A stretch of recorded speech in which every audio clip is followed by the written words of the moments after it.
Yes, with Jimmy. And I couldn't be prouder po to be part of the family. Maraming salamat po for giving me, like what I've said, siguro nasabi ko na to last year, nung doon po tayo sa may Pasig nun eh, tama? Tama, Daluyong, yes. But thank you po for letting me...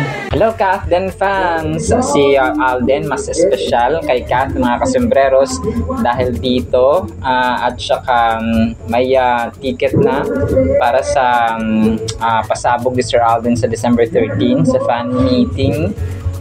Yan at marami pang iba mga kasembreros. So unahin natin ito kasi diba marami na naman na nagsiship mga kasembreros kay Ma'am Catherine, kay James Reid, which is kung isipin natin ay talagang pang work lang talaga ito, no, plain work. Kasi yun natin yung pagkakaiba mga kasembreros. So yung kanya, sorry po medyo maingay ang video kay mga kasembreros. Kasi kung makita natin, no, dito sa kanilang bagong station ID, no, parang pinag-pair si Ma'am Catherine at si James Reid mga kasembreros nga, no. Makita natin yung parang alam mo yung parang pahapyaw, parang walang personal attachment, parang ganun mga kasembreros, no. Parang lang, no, yung ginagawa nila dito parang mere work lang talaga siya mga. Yes, close sila pero not as close as kay Sir Alden nga mga kasembreros, kasi makita natin yung pagkakaiba ng Kathden mga kasembreros, no, at saka sa Kath James mga kasembreros. So yun, kunwari ay nagigitara si James Reid, tapos si Ma'am Catherine and so on. So wala, no, walang mas special talaga si Sir Alden mga kasembreros kay soon to be Mrs. Fulkerson. Magalit na naman yung iba, tinawag ko Mrs. Fulkerson si Ma'am Catherine mga kasembreros. So yun, no, talagang wag mag-alala ang Kathdinatics kasi para lang ito sa sa trabaho mga kasembreros. So sinasabi sa inyo na may chemistry and so on. So wag na nating gambalain kasi Sir James Reid sa totoong buhay ay meron ng girlfriend mga kasembreros. So ito ay talagang for work lang siya mga kasembreros.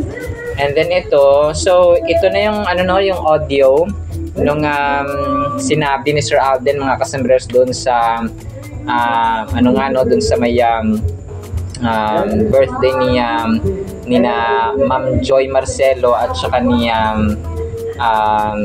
dito ni Ma'am Annette Gozon, Attorney Annette Gozon mga kasembreros. So yun, nag-appreciate siya dito and so on kasi nga diba dito close na close si Sir Alden sa kanyang mga bosses mga kasembreros. So kung kaya ay well appreciated, no, ni Soiti mga kasembreros ang kanyang dalawang bosses nito mga kasembreros na sabay nag-celebrate ng kanilang birthday. And then ito, so another video clip ng nakuha doon sa kanilang station ID ng ABS-CBN mga kasembreros na kung saan ay may mga artista pa, no? And ginawa nilang front faces si Ma'am Catherine, Vice Ganda at saka si Coco Martin mga kasembreros. So kung mapapansin natin dito sina James Reid at saka si Kath na wala lang, no, magkatabi lang sila mga kasembreros. This is just mere for work mga kasembreros, no. So medyo mahaba ito, no, na video clip nila mga kasembreros. 51, almost 1 minute, no. So andito mga bosses, of course, sina Vice Ganda, Kim Chu, Paolo Avellino, Jericho Rosales, of course, no, Jake Cuenca, Albert Martinez, Sharon Cuneta, Cherry Pie Picache, Jane De Leon, Dina Bonnevie, and marami pa, no, Eric Santos, Juliana Magdangal, so marami, Julia Montes, of course, na yung best friend ni attorney mga kasembreros, Bella Padilla, Janine Gutierrez, and more mga kasembreros and mga bosses.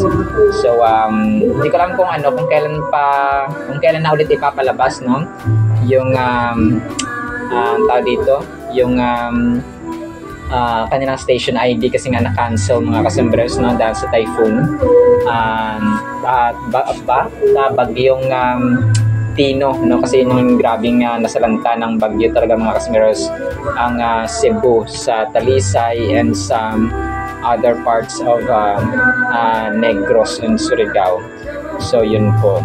And then ito, so next item natin mga kasombreros, nag-post si Sir Alden, no, ng ticket na available na mga kasombreros. So moving forward, ARXV, Alden Richards at 15 mga kasombreros. So Alden Richards Ultimate Fan Meet. Tapos may QR code eh.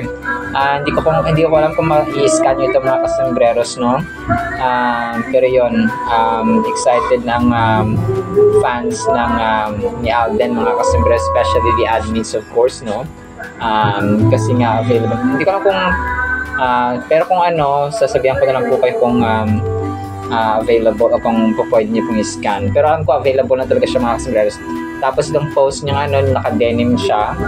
Ay nirepost niya sa kanyang Instagram story from Studio 24C mga kasombreros. So iyon po, no. Abangan din natin ito mga kasombreros. And then ito, yung Stars News kahapon, na-post nila na one day ago. Kanina ko lang nakita mga kasombreros. Ito na naman tayo sa fake news at saka false information eh. Ang tama dito, kasi sabi niya dito, yung captain po ay nanalo ng 13 trophies, no? Dito sa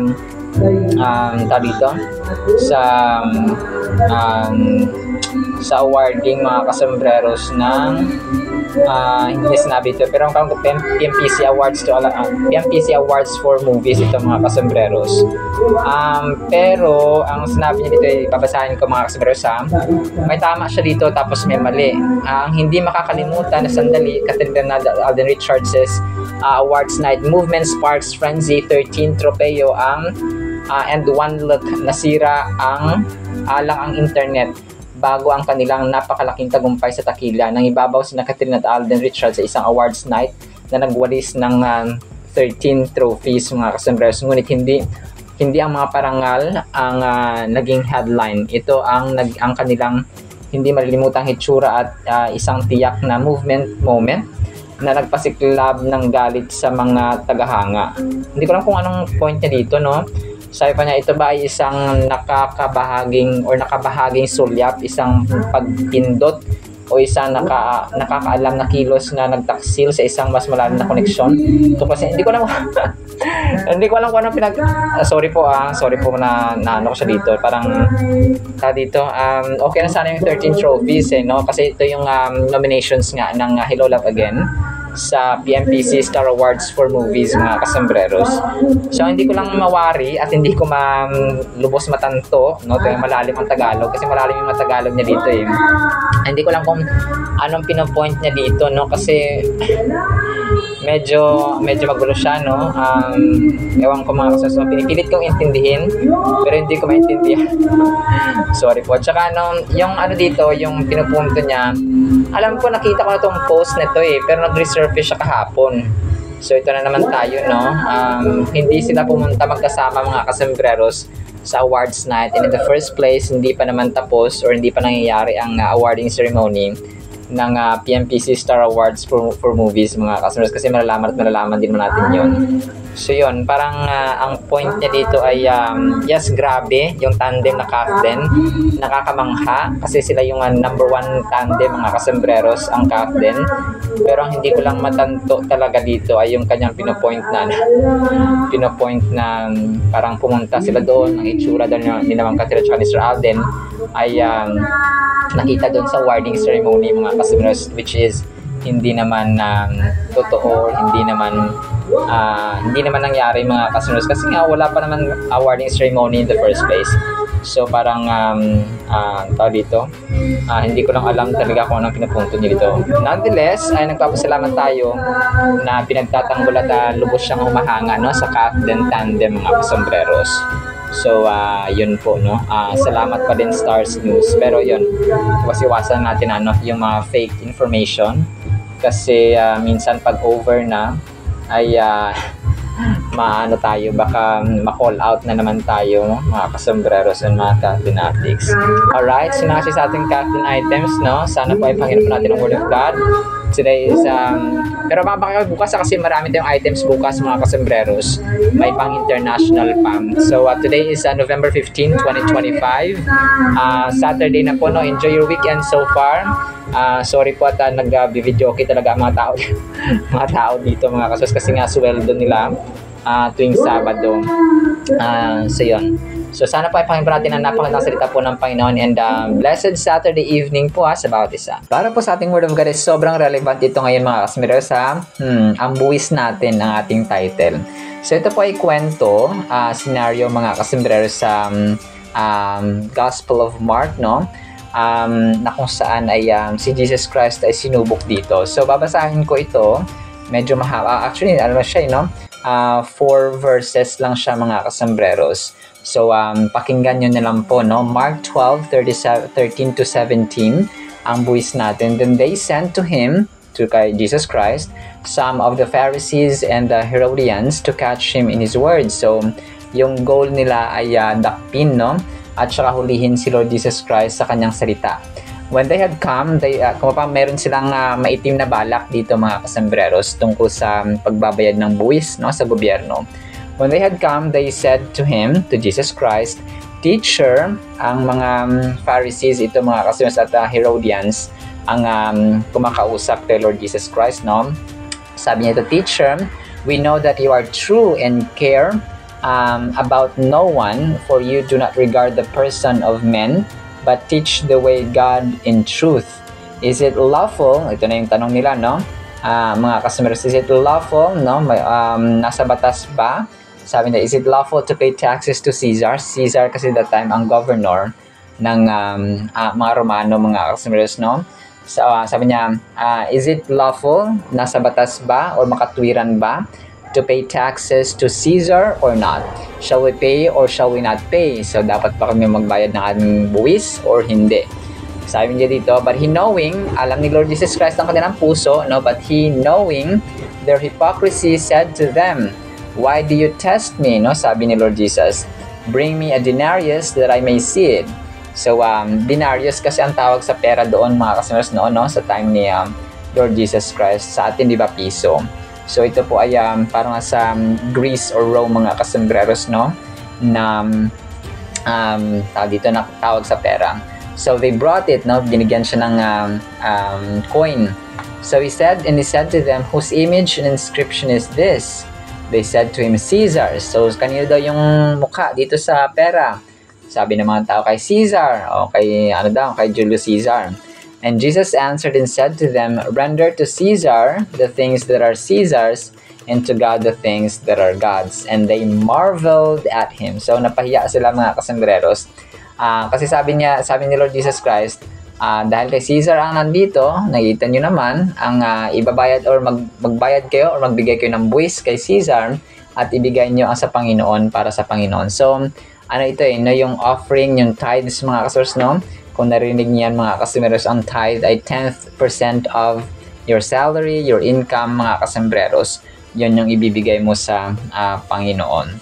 So, ito po ay tawag dito, yung panahon na kung saan ay very relevant at very related, no, sa ating panahon ngayon, na kung saan ay meron yata akong nabasang article or balita na tataasan daw ang buwis para matulungan ang mga apektado ng bagyo, baha mga kasembreros, no, according kay Ralph Recto, hindi pala siya senator.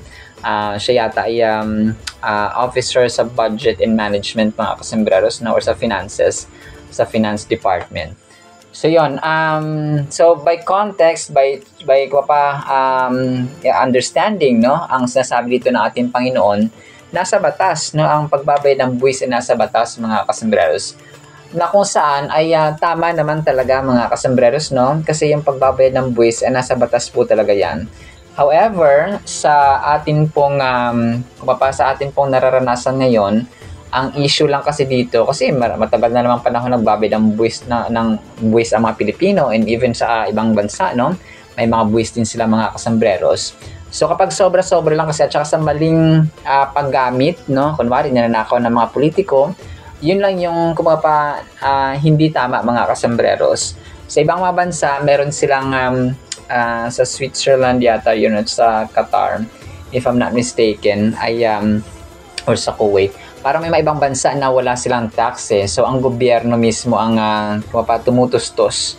May mga tax sila sa mga businesses galing, pero yung mga individual taxes, wala po sila mga kasambreros. Individual income taxes. Kasi sa atin, di ba, doble. May 10% ka sa sahod, sa iyong income na tax, tapos may 12% VAT, no, value added tax. So, dalawa, doble mga kasambreros.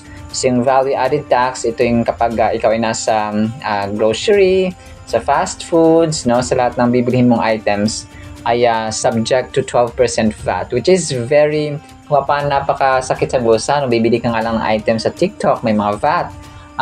Bibili ka ng items sa mga online shopping, may VAT, no? Which is minsan nakakasakit sa mata mga kasambreros. Although nasa batas naman siya, pero pag sobra-sobra kasi, masaya naman tayo, no? Masaya tayong magbabayad ng tax, especially yung mga taxpayers talaga na mga top taxpayers mga kasambreros, no? Yung mga mapamalaki yung mga binabayarang tax, milyon-milyon, lalo na mga artista, ng mga malaking income. So masaya naman tayo, no? Kapag nagbabayad ng tax, kung nasa tama mga kasambreros, yung paggamit ng pera. Kung yung sabi ni Sir Alden na pag ginagamit sa tama, yung at saka sa developments ng bansa mga kasambreros, preparing for the next generation. Yung mga susunod ba, kunwari, yung anak ko sa susunod na makaka-benefit ng mga taxes na binabayad natin ngayon, yung mga susunod na mga henerasyon. So ganun ba, masaya naman tayo, and it's fine, no, kasi nasa batas. Pero kapag ninanakaw lang ng mga ilan, so doon na nagkakaroon ng pagtatalo mga kasambreros at saka pagkakairita na pagkagalit ng madlang people. Jesus is teaching his followers about the importance of fulfilling their early responsibilities while also prioritizing their spiritual duties in this verse. So, dalawa, no? Si Lord Jesus Christ talagang yung kanyang wisdom ay unfathomable, no? Gustong i-test siya, no, ng mga Pharisees, na mga Herodians, mga kasambreros, gusto nilang subukan ang kaalaman, ang knowledge ng Panginoong Jesus, pero hindi sila nagtagumpay. So, nagbigay siya dito ng punto na dalawa, no? Spiritual at saka yung responsibility sa gobyerno. So, kasi dito ang spiritual duties natin dito ay yung sa tithes naman mga kasambreros, yung sa simbahan nga, no? Or sa any Christ's missions mga kasus. Kasi minsan kahit hindi sa church, may sinusuportahan ka mga Kristiyano na mga kabataan or mga misyonaryo. So, pwede siyang ganun mga kasambreros. So, Jesus is advocating for a balanced approach to life by saying, render to Caesar what is Caesar's and to God what is God's. So, balance ito mga kasambreros. Napaka-the best nito kasi sabi niya dito, ibigay kay Caesar ang para kay Caesar at saka ibigay sa Panginoon ang para sa Panginoon. So, grabe, no? Napaka-balance ng kanyang statement at kanyang sinabi dito mga kasambreros. So, hina-highlight niya dito yung pangangailangan na kailangan yung obligasyon natin sa gobyerno ay gawin natin, ang obligasyon natin sa Panginoon ay gawin natin. So, ganon mga kasus. Ang kahalagahan lang kasi talaga at saka mas mas advantage mga kasambreros kapag sa Panginoon tayo, nagbibigay tayo ng tax, nagbibigay tayo ng tithes, no, ng 10% at saka sumusuporta tayo sa gawain ng Panginoon sa kanyang ministry, ay mas napiplease ang Panginoon doon. Pero, wag natin neglect yung ating tax, no? Kasi kahit ako man ay nagbabayad ng tax sa mga kasambreros, so, which is, masabi natin konti, no? Konti siya kumpara natin sa mga malaki ang binabayarang tax mga kasambreros. So, ang mas may karapatang talagang maghimutok dito ay yung may mga milyon-milyon ang tax na binabayaran, no? Sina Ma'am Judy Ann Santos, sina Piolo Pascual, sina Sarah Geronimo, sila Alden Richards, of course, si Catherine Bernardo, Vice Ganda. Si mga top taxpayers talaga mga kasambreros, and even Manny Pacquiao, no? At the same time, Jesus emphasizes the significance of honoring our spiritual commitment and relationship with God by giving what belongs to God, which includes our love, devotion, and obedience. So, maliban sa finances, kasi yung lahat ng meron tayo, diba, galing kay Lord. So, yung tithes na offering natin, dapat binibigay. Parang pagbabalik ng actually, no? Kasi dito talaga sa atin, no, yung lupa mo may tax, lote mo may tax. So, yung sakahan mo may tax, no. Kami mga kasos, no, yung sakahan namin, sinanla na namin kasi hindi kami tawag dito, hindi kami bawi ng gastos. Yung palayan, hindi ka nakakabawi sa gastos mga kasembreros. So, kung sinangla na lang namin, mahirap, but kailangan mga kasi nagbabayad ka pa ng tax, no? And yung pagpapatanim. So, basta yung detalye ng farming, mga kasos ng palayan, ay talaga, alam na alam namin mga kasos na sobrang hirap. Kaya, mahalin dapat natin yung mga farmers, no? Sa ating society. So this verse prompts us to reflect on how we manage our earthly responsibilities and spiritual obligations. It challenges to ponder if we are being conscientious citizens by fulfilling our duties to society and adhering to laws and regulations. So yun siya mga kasus, no? Yung suma total dito ay kung nagbabayad ng tax, balance siya. Yes, bayaran natin yung tax sa ating bansa, and then bayaran natin yung tax sa ating pagbabalik natin sa ating Panginoon mga kasusbay. Hindi lang naman finances, maaring yung pagmamahal, yung devotion natin sa Panginoon, paggawa sa kanyang kalooban, mahal natin siya ng buong puso, lakas, kaluluwa at isipan, and of course ang ating kapwa-tao kagaya ng ating sarili. So yun siya, love, no? When we say love, papasok na doon yung iba pang good characters mga kasembreros. Alright, so napakaganda, no? Napaka-relevant dito mga kasembreros. But in the meantime, ayun lang po sa ating Word of God, ha? Nawa po ipagpalaan po tayo ng pag-ibig, pananampalataya, pag-asa, and sense of duties and responsibilities mga kasembreros sa ating obligations. In Jesus' mighty name we pray, Amen and Amen. See you sa next segment mga kasembreros, and paalam po. I love you all.